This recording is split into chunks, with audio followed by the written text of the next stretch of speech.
Ladies and gentlemen, I give you the playoffs. Your Philadelphia Eagles are headed to the postseason. Jalen Hurts, Nick Sirianni, everybody involved did it. And my goodness, you talk about a day to be had. And the Philadelphia Eagles, another slow start, a division opponent, better than the last time. Ron Rivera not trying to be embarrassed like they were. And then all of a sudden, as we've seen countless times, that second half light just turns on. Things just start to click, and the Philadelphia Eagles did it. It was one of the more impressive victories that you'll see on a team that did not dominate a worse team by any means, but got by.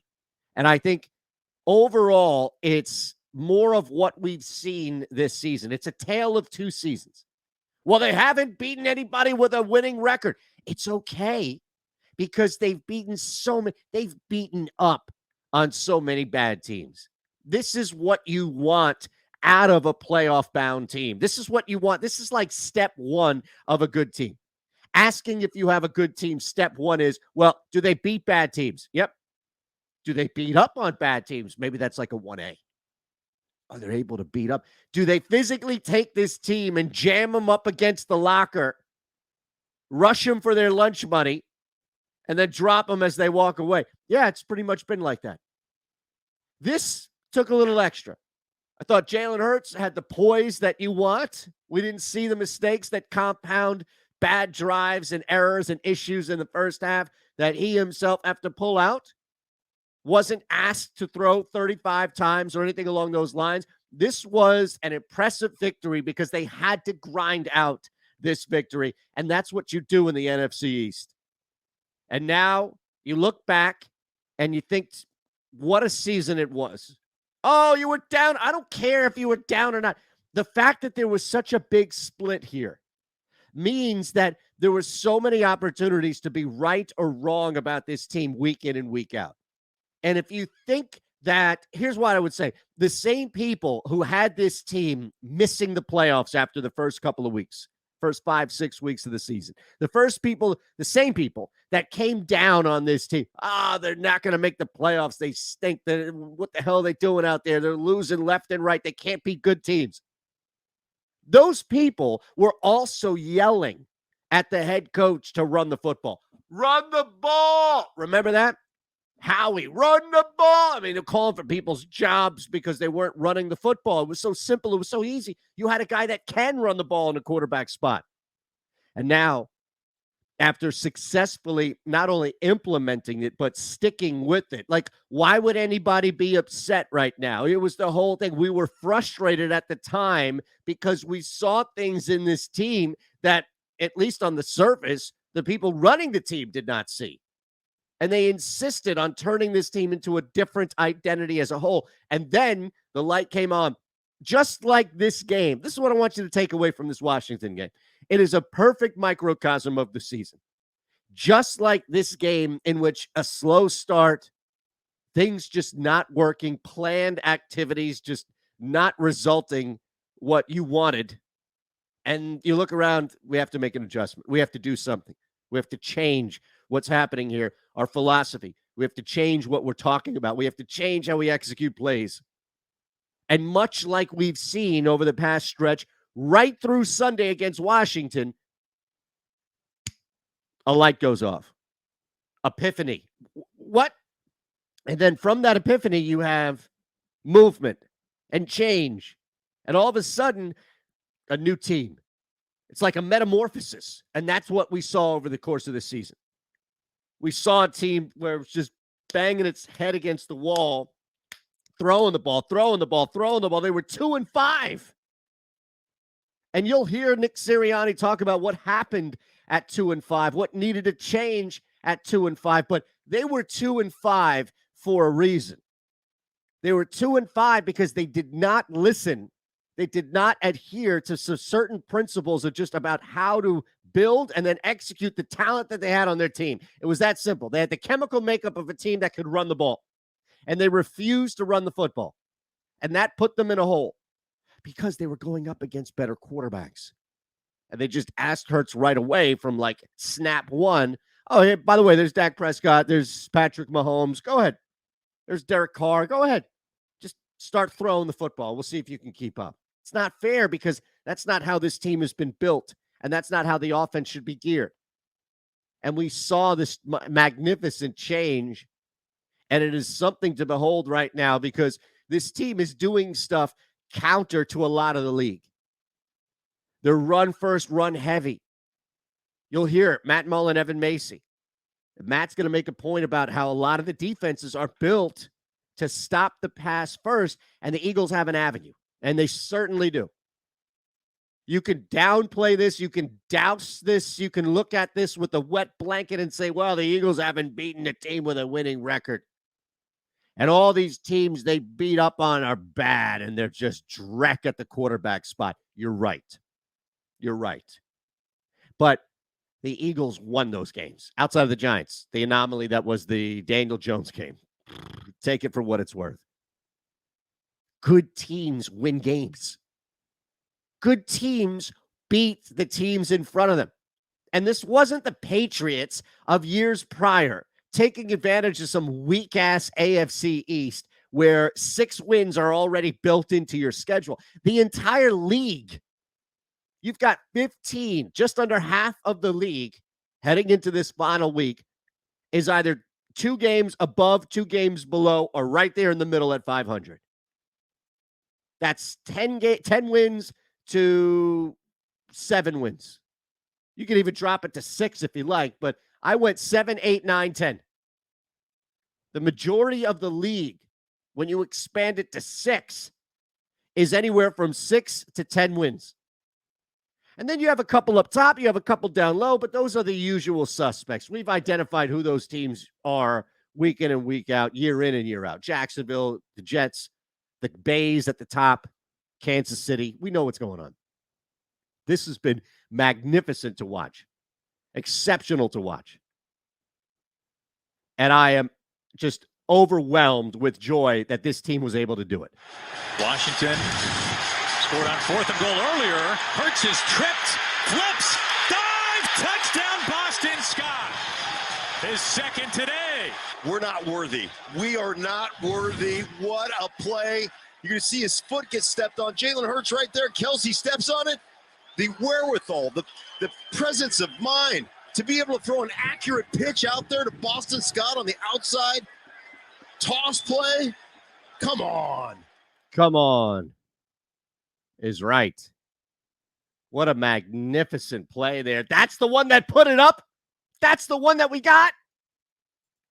14-12 at that point. Boston Scott does the damn thing. And I tell you, the way in which this Philadelphia Eagles offense looks when it's clicking in the second half is just outstanding, and everybody is aware of it. I come up here and I say the same things to every question you guys ask. I say the same things. I talk about our process and the importance of that. I talk about the core values Coach brought in here and how he's kind of kept consistent with preaching those things.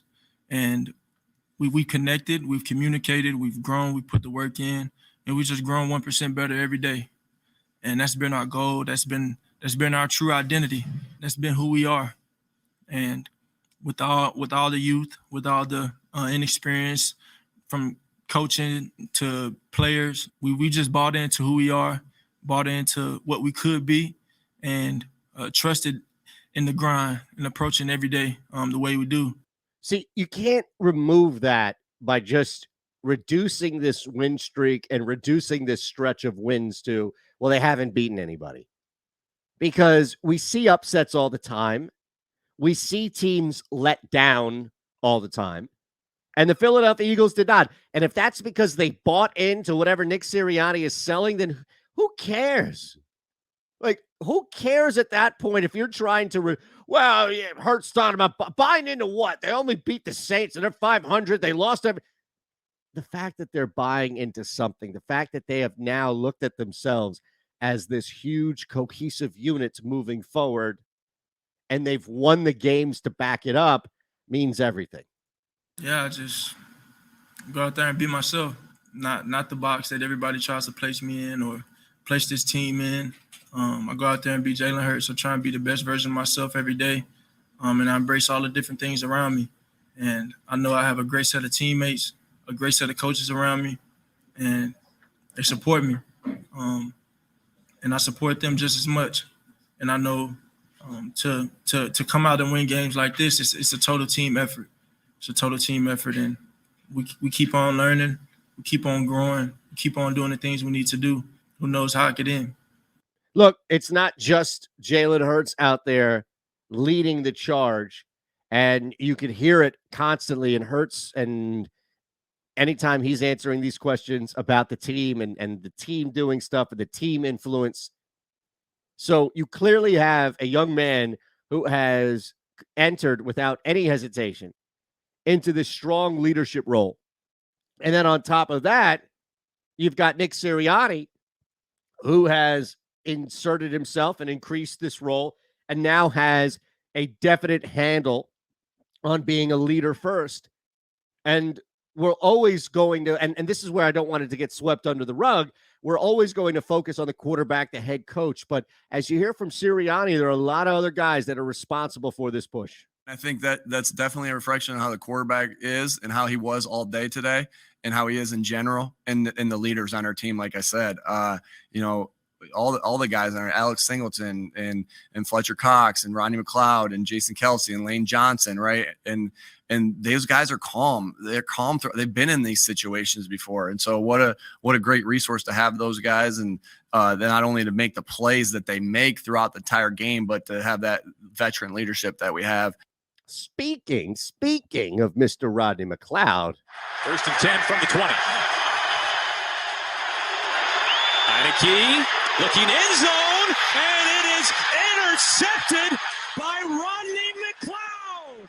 Unbelievable there. That call on Fox, if you missed it live watching it, game-saving interception. Possibly season. You realize that. Possibly season-saving interception. McLeod recognized that the defense needed to do something in that second half. Honestly, man, we came in the locker room and Ant spoke up and Fletch, and we just said we need to raise our level of intensity.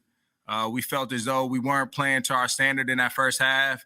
And so we came out, man, and did that.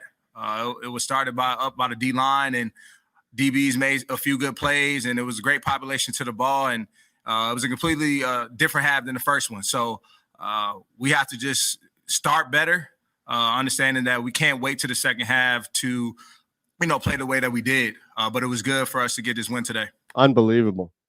The defense stepped up. Just unbelievable how guys continue on defense to make plays. And that's the difference. A sack by Fletcher Cox, a pick by Darius Slay, a game-saving, season-saving interception by Rodney McLeod. Things were different back at 2-5. Nick Sirianni knows. When you're 2-5, if you look at how you're going to get 4 wins in a row or 5, whatever it is, right? Or how you're going to get back to 9-7, right? That looks really tall. Right? That mountain looks really tall to climb. But when you focus on one day, one meeting, one walkthrough, one practice at a time, it becomes way more manageable. And that's all we tried to do. And so I'm obviously pleased with the situation that we're in right now, controlling our own destiny. I'm really pleased with the way we responded in today's game. And, just thankful to this team of who, the guys that we have on this team that fought through hard times. It's an amazing story. They've won 7 of their last 9. They're heading to the playoffs. A lot of young guys from coach to quarterback to wideout to beyond can truly benefit from this experience. Be happy this week that your team's in the postseason. All right, playoffs on the mind here. Matt Mullin, Evan Macy are back with us on Post-Flight. I don't think either one of us, from myself to Matt to myself to Evan, in any individual conversations to collectively had this thing going down, had this thing as a playoff bird up in the air, if you will.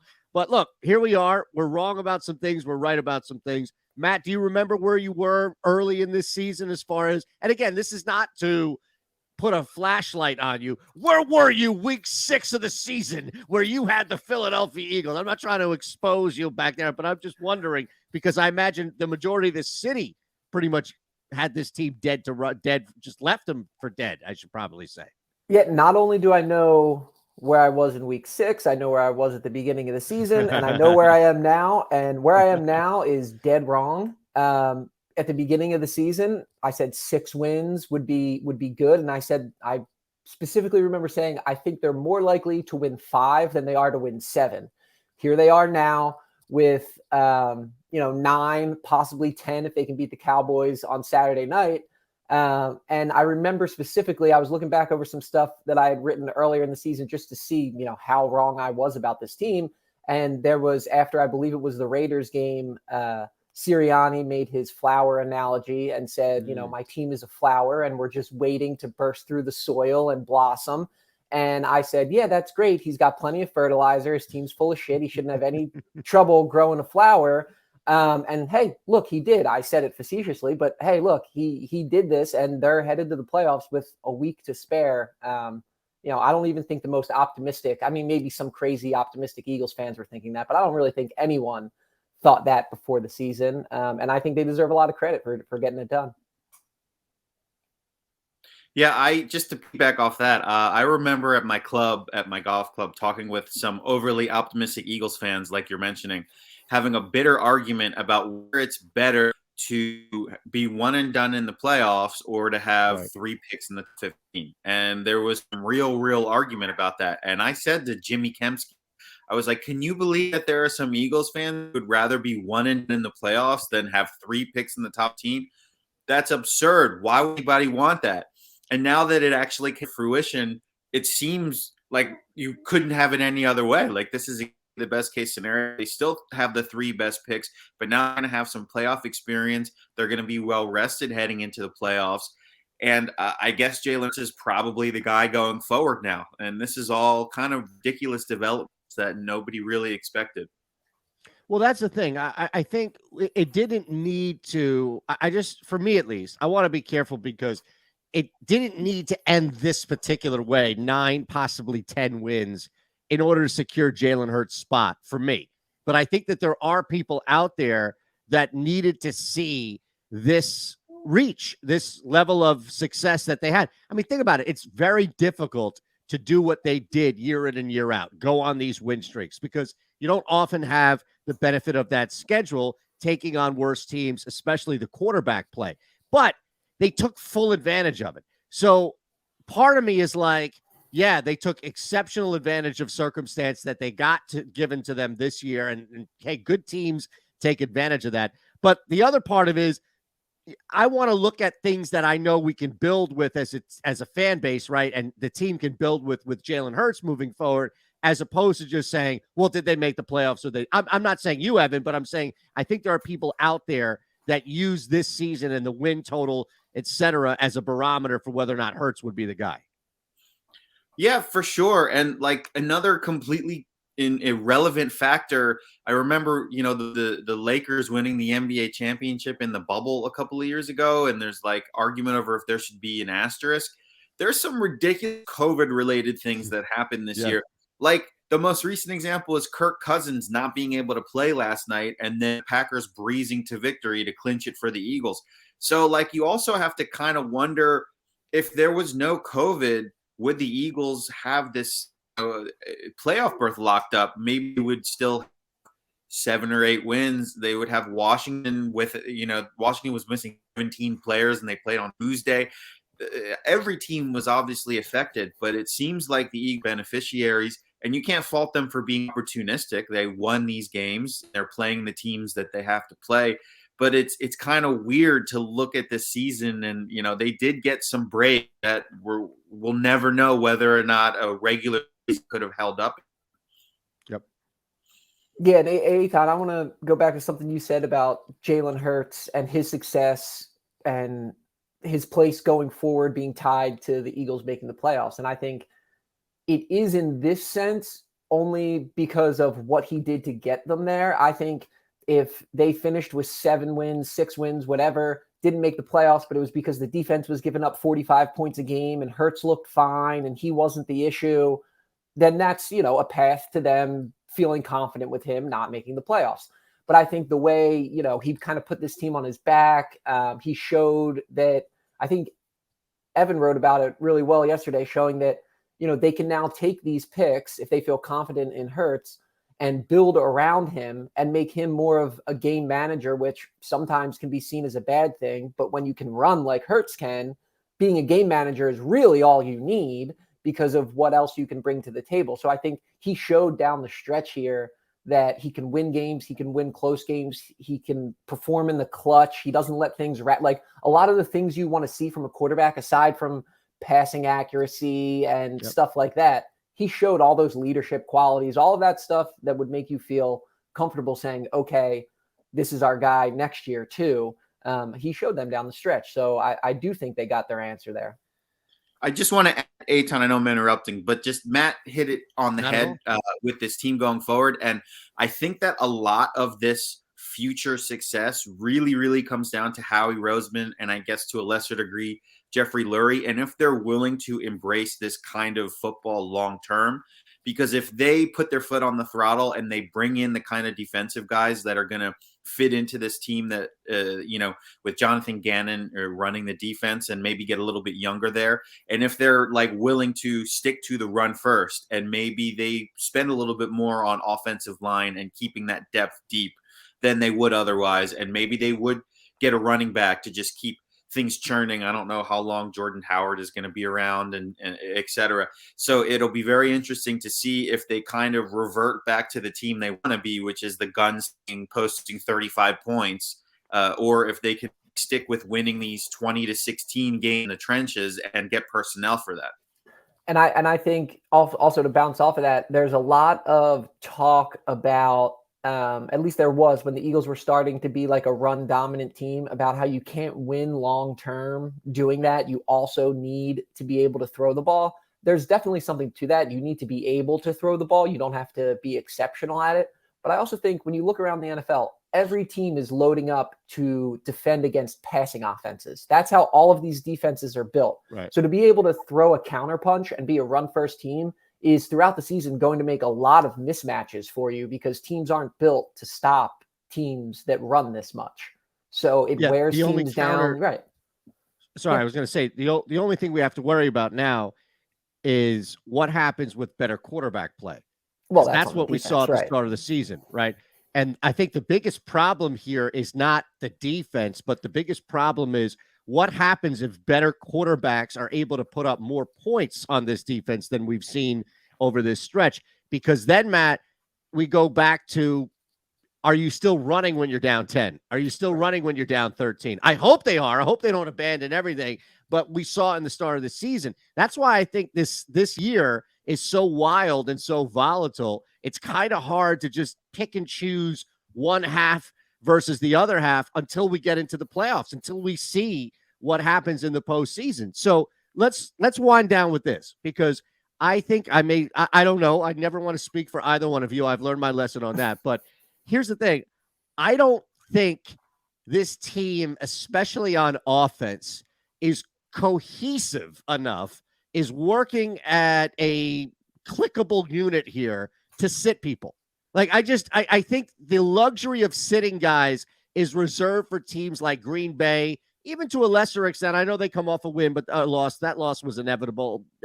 We had it here on Philly Voice. People should have saw that Cardinals win coming from a mile away. But Tampa Bay, spots like that where things are working to the point where you're winning a lot of games. I just feel like the Eagles could bet. It's not like, oh, send them out there. I just think the Eagles could benefit because of the slow starts and because of how long it takes to click on offense to get another shot at that, especially going into the playoffs. I know it's probably unpopular, but that's kind of what I would look at it. I just don't know if they're good enough to sit guys at this point. I also don't know if they're deep enough to play guys. Like, if a couple more guys get hurt, then they really don't stand any chance in the playoffs. I think, maybe Sirianni tries to find some sort of happy medium, gives his starters a quarter, a half, to get that, have them go through their normal game day routine like it's any other game, practice with the ones all week, all that stuff. Play the first half, really vanilla game plan. I'm sure whatever offense he trots out there is going to be it's going to be a preseason offense because he's not going to want to show anything. So I wouldn't be against that, but I mean, I absolutely think the safer play is to sit everyone. Don't risk anyone getting hurt. I mean, what happens if Jalen Hurts tweaks his ankle again or aggravates it? I mean, he's already a little hurt, so I would think, you would want to give him a break, but at the same time, Did he look hurt to you? No, no, absolutely not. But the way he plays, one wrong step on someone steps on his foot, something weird happens, and he twists his ankle. I mean, it could happen. Yeah, I think you got to pick and choose. It's really a season. It's almost exactly like a preseason game. I think that you give like the Lane Johnsons and the Jason Kelce's and Fletcher Cox's and like the guys who are veterans and who have done it and who know how to operate after off. You got to sit them. But I don't have any problem with having Devontae in there for a couple of series. I think maybe giving Jalen Hurts a couple of series. I think that if it's me, I throw a few select starters out there just to keep them in the right groove. But Matt's right. If they lose somebody, it would be devastating. There's not a lot to gain. Just, have a good practice week. Yeah, but again, it's a give and take of depth, right? It's the same situation if you lose an offensive lineman that you need to shuffle in there in the event that one of these guys who we've seen go down throughout the year. Here's another thing, too, that we deal with, which is, and I know you were trying to middle it, so I'm not anti the thought, Evan, but it's almost counter. Like, if you're having Hurts out there, you have to have the starters out there. And then you pull the starters with Hurts. So, okay, I'm with you. I would still like to see a first half.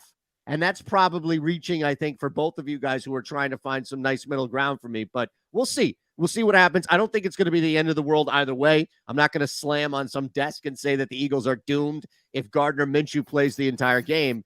Nor will I use that, mind you, as any fuel or ammunition to determine who the next quarterback is if Minshew lights up Dallas's backups for 40. Well, can we also just say that the Eagles are now making the playoffs after a mini quarterback controversy in the middle of the season where Gardner Minshew came in, and how nice it is to have a quarterback who just kind of lets that roll off of him, and then it's not a big thing that winds up lingering throughout the rest of the season. I mean, that's you a say nice that little now. Let's see how Jalen is, and when they draft a quarterback in one of those 3 picks in the first round this year, use him on defense. Right. Yeah. All right, fellas. Any playoff predictions? We're going to do it next year. We're going to have a huge playoff discussion, talk about who they take on. It'll come out next week. But do they win a game in the playoffs? Evan, let's start with you. Matt, you can end. Do they win a game in the playoffs? Who cares who they're playing? I just want to know who they win a game. I wrote it in my column yesterday. I see Jalen Hurts playing his ass off and putting up a legendary performance and them just losing. And everybody getting on the Hurts train heading into the offseason because it's such a gutty performance. That's what I think happened. I think they're going to play a good quarterback. I think the defense is going to get lit up. I don't think it's going to be the fault of Jalen Hurts, but I think he's going to be forced to throw a lot because they're going to get behind. And I think it's going to look like one of those games earlier in the season. Not because, they're they're just not as good as the teams they're going to be playing here. And I think it's finally going to catch up to them. So no, I don't think they win. Which is okay. It is. That's okay. It absolutely is. Yeah. I think the season's already a success. Absolutely. That's a great way to coin what we've seen so far for all 3 of us, I think. All right, we'll be back next week. The minute that the Colts played the correct number of snaps with Carson Wentz, that's when it became a success. I can't believe it, but after this year, we may never talk about, in the sense of like missing guys like Peterson, Foles, Wentz again. And that's a shock in its own right, because I thought we'd be talking about Schwartz. I thought we'd be talking about these guys for a little bit now, but hey, such is life. All right, we'll see you next week, fellas. See ya. Our 3 keys of the game, short and sweet against Washington. First and foremost, it's playmaking. It's guys on defense making plays. Rodney McLeod, the season-saving interception, definitely game-winning against Taylor Heinicke. That drive was destined for points until McLeod made a play. And yeah, Heinicke, the bad throw, maybe somebody goes down, etc. Who cares? Circumstances have fallen in this team's lap all season, and they have taken full advantage of it. And Rodney McLeod's interception is just a small example of, yet again, circumstances falling into your lap, opportunity knocking. Bah, bah, bah. Hey, here you go. Here's the game. Take it. You want it? Here's the game. Here are the playoffs. Take it. You want it? Not really decimated by COVID. Nothing along those lines. Eagles take advantage of circumstance. That is huge. Number one takeaway by a mile. Number two, Jalen Hurts and the stability and consistency at the quarterback position. Not asked to do a ton, nor did he mess up and blow up and implode. And I know that we shouldn't be giving positive marks for just doing your job by any means, but Jalen Hurts, and we heard him earlier on this show, talk about how he's not being put in any box. He's doing what's necessary each and every play to win the game. And there is zero ego with that. Checking out of plays in order to get this big bomb down the field. None of that. We don't have, and it's not to take a shot at Carson. I'm just saying we don't have that level ego where there's conflict. And it's easy to be the guy on the field to look back at the guy on the sideline and say, hey, this is my money you're messing with here.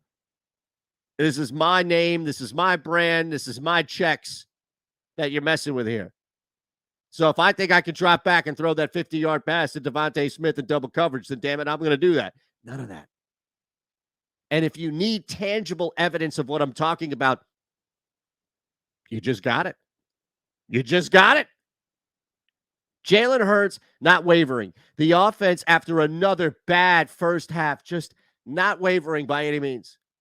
And being consistent enough to be just above the team that you're playing. And look, both offenses were fine between the 20s. They just couldn't get enough points. Eagles just barely did. And that's a third kick. Can we talk about just Jake Elliott here? You miss that kick at the end, and all of a sudden, you go from it being that 1-point game to now, or 4 points, now to back being that one. And regardless of where it is, we see guys miss extra points. That's fine. That was a humongous kick. It took more pressure off of the defense because, as we saw, they needed some pressure taking off, alleviated as Heineke was marching down the field before that McLeod interception. But special teams gets a nod here, and it's mainly Elliott for making that kick. I know the holder, the snap, everybody gets props here for that as the well-oiled machine that they are. But we should recognize that kick because the Washington football team was going to tie that game. If it was a 3-point game and that's all they needed was a field goal, they were going to tie that game. But the fact that they had to go down or win the game if Elliott misses it, but the fact that they had to go down and score a touchdown allowed McLeod to take advantage of that interception, and it was a hell of a stretch right there. Forced them to march down the field in order to score, take away the field goal as a game winner, because that would have happened by all means. All right, let me wind down with this thought here for you. And it's short, and you can take it for whatever it is. Please hit that thumbs up button if you haven't. Leave us a comment in the chat here about whether you would start or sit the guys moving into the Dallas game. It doesn't mean anything. I recognize it, but I think this team needs, honestly, another shot at getting things right in the first half. I don't know what you've seen consistently from this team in the first half to where you're confident they can take a week off. It's almost like they're not quite there yet, and they need to continue getting these guys out there, rolling plays, rolling drives out there in order to get just a better machine. They're not clicking like they were against Detroit. These are not full games of massacres of another team's defense. These are slow starts in which we've seen against bad teams, against non-playoff teams. And I think, as unfortunate as it may sound, the Eagles players, the Eagles offense can benefit from this. I think it's more of a detriment to take a week off. From a health standpoint, there's no real medical argument against it. I recognize what you're saying is that you don't want guys to go out there and get hurt. I understand that. But you also want this offense to go out there and perform, especially in the first half. You think you're going to get away with a bad first half against Arizona or Dallas or Tampa Bay? It's not going to work. You're better off getting another crack at going out there and executing than you would sitting back and hoping that just resting guys is not going to disrupt your rhythm, because your rhythm is a little off right now. Your rhythm game's like your season game's a little off right now. And I think basically what you need to do is still get out there and practice a little more. You don't need to turn into the Salt Bay by any means, but just get out there a little bit more. That's the biggest difference for me. That's why you play your guys going into the final game of the season. You want to play them a first half? I'll meet you halfway. Go Birds. They're in the playoffs. We'll talk about all that next week.